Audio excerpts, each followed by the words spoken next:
was presented. The author of the ill-fated commentary often feels that any sound rationale used to come to his or her original conclusion is lost in the shuffle, and he or she is made to look like a complete absent-minded fool. The appropriate context could provide the sports writer with some sort of shame mitigation. Generally speaking, the context that surrounds statements and ideas is a causality of the digital age and the rise of social media. Thoughts expressed through social media platforms are more often shorter in length and contain less depth than those of traditional media, like newspapers. As ideas and thoughts are framed into shorter constructs, part of the context that supports them are carved out. Unless a reader has an independent awareness of the circumstances surrounding a remark, it may be impossible to fully understand the thought process behind why it was made. With this book, I wanted to deviate from simply posting collections of freezing cold takes in short, abridged quotes and passages. My aim here is to spotlight, and mock in good humor, some of the most infamous NFL-related freezing cold takes throughout history, and provide the appropriate context as to why they were made. While the freezing cold takes in each chapter, and in most cases there are many, are interesting standing alone, exploring the circumstances that may have led to the ill-fated commentary is, in my opinion, just as or even more fascinating. Keep in mind that not all quotes and statements in each story are freezing cold takes.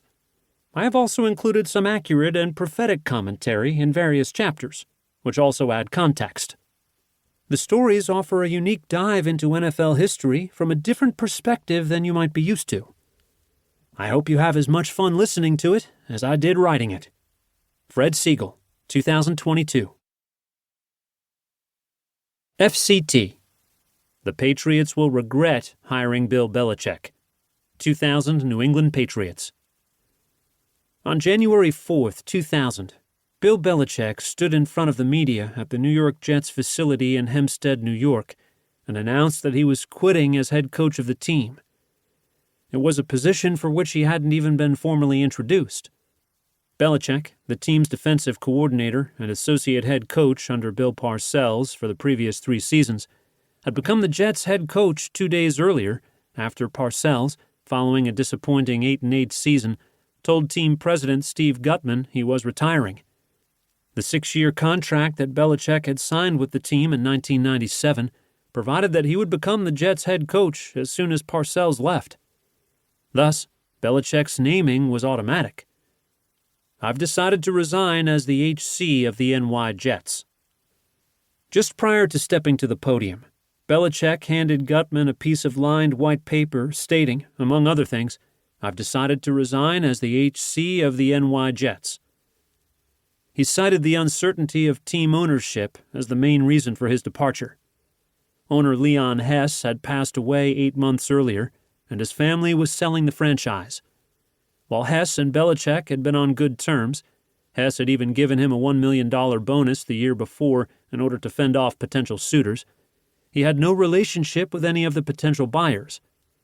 Many did not buy Belichick's uncertainty of ownership excuse.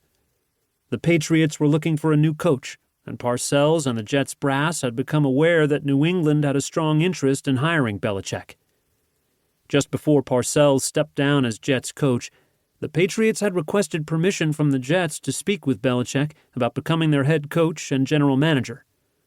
However, Parcells' abrupt departure had rendered the Patriots' request unworkable, because as soon as Parcells resigned, Belichick became the Jets' head coach contractually. Belichick's brisk change of heart wasn't just a simple case of cold feet. The decision was a product of a complex situation that emanated from bitterness between Belichick, Parcells, and Patriots owner Robert Kraft, who had productive but complicated histories with each other. At the center of the rancor was the acrimonious fallout from Parcells' leaving the Patriots 3 years earlier to coach the Jets. Parcells was the Patriots' head coach from 1993 to 1996. From nearly the moment Kraft bought the team in 1994, the two continuously butted heads.